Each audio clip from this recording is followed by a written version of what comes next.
Hi friends, ఈరోజు మనం ఆరవ్ గురించి తెలుసుకుందాం. ఒక పట్టణంలో 16 సంవత్సరాల ఆరవ్ తన తండ్రి చిన్న దుకాణంలో కూరగాయలను సర్దుతూ ఒక స్వరాన్ని హమ్మింగ్ చేస్తుంటాడు. అతని తల్లి సునీత చదువుల గురించి గుర్తు చేస్తుంది. కాని అతని మనసు వేరే చోటే ఉంటుంది. అతనికే వినిపించే మెలోడియస్ లోతుల్లో. ఆరావ్కి అతని స్నేహితులు రోహన్, మీరా ఎప్పుడూ అతన్ని పెద్దగా కలలు కనమని ప్రోత్సహిస్తారు.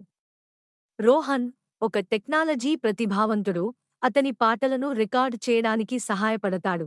మరియు మీరా ఒక టాలెంటెడ్ డాన్సర్, అతని ప్రదర్శనలకు నృత్య రీతులు రూపొందిస్తుంది. వీరిద్దరూ కలిసి అద్భుతం సృష్టిస్తారు.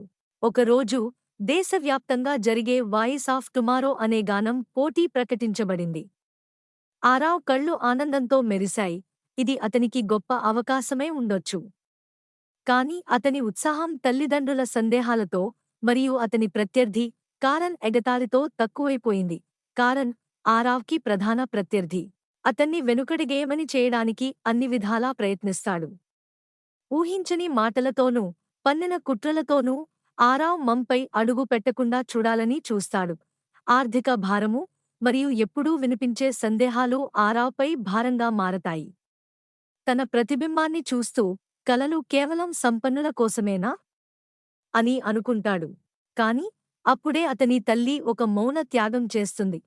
ఆరావ్కు తెలియకుండా రోహన్ అతని గానం వీడియోను అప్లోడ్ చేస్తాడు.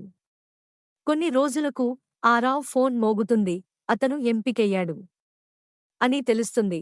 వేలాది మంది ప్రేక్షకుల ముందు ప్రకాశించే లైట్ల మధ్య ఆరావ్ నిలుస్తాడు. లోతుగా శ్వాస తీసుకుని కళ్ళు మూసుకుని తన మనసు పొర్లుకొచ్చేలా ఆలపిస్తాడు. ఆరావ్ మొదటి బహుమతి గెలవలేదు. కాని అతను దానికంటే గొప్పదాన్ని సాధిస్తాడు, ఒక ప్రతిష్టాత్మకమైన సంగీత అకాడమీలో స్కాలర్షిప్. అతని కుటుంబం, స్నేహితులు మరియు మొదట అతని ప్రతిభపై సందేహించిన తండ్రి కూడా గర్వంగా అభినందిస్తారు. Subscribe for more videos.